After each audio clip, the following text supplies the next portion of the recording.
Sa kabila ng lumalalang krisis sa langis, wala raw aasahang wage hike ang mga manggagawa sa ngayon. Alamin kung bakit sa Agenda Report ni Ched Gatchalian. Wala pong national wage increase sa May 1. Maliban na lang kung merong isa batas, Yan ang sagot sa ngayon ng Labor Department sa mga panawagan na magkaroon ng national wage increase. Maraming grupo ang nagsusulong na magkaroon na ng uniform, national minimum wage at taas pasahod, lalo sa gitna ng epekto sa ekonomiya ng krisis sa Middle East. Dapat itaas ang sahod ng mga manggagawang Pilipino na 1,200 pesos sa buong bansa sa kanilang arawang sahod. Lahat tayo tinamaan ng krisis, kaya dapat yung aksyon ng gobyerno ay yung mga solusyon na magkakaroon ng impact para sa lahat.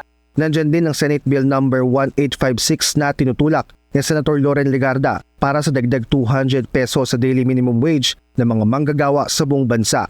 Paliwanag ni DOLE Undersecretary Benedicto Ernesto Bitonio Jr., hanggat walang batas para sa national wage hike o national minimum wage, patuloy sila magsusubscribe sa mapagsasang-ayunan ng Regional Tripartite Wages and Productivity Board.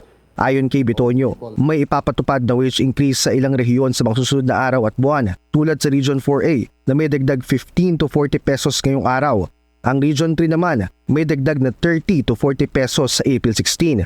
Para naman sa mga OFW sa Middle East na umuwi muna dahil sa giyera sa Iran, handa raw ang DOLE na tumulong sa paghahanap ng trabaho at pagbibigay ng training for upskilling. Meron kaming kino-coordinate na parang special job fair for OFWs. At sinasama din namin sila sa mga job fair na kinakandak na ginagawa sa mga various regions natin. Dagdag ni Bitonio, may 1.2 billion peso additional budget na mapupunta sa mga programa nito para sa mga apektadong manggagawa. Mabilis lang daw ang proseso ng pagpapatala sa DOLE kung may bibigay agad ang mga hinihingi nilang dokumento.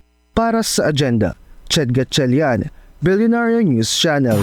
Manatiling nakatutok sa Billionaire News Channel. Sumubaybay sa aming social media accounts at mag-subscribe sa aming YouTube channel para sa mga eksklusibong balita at storya.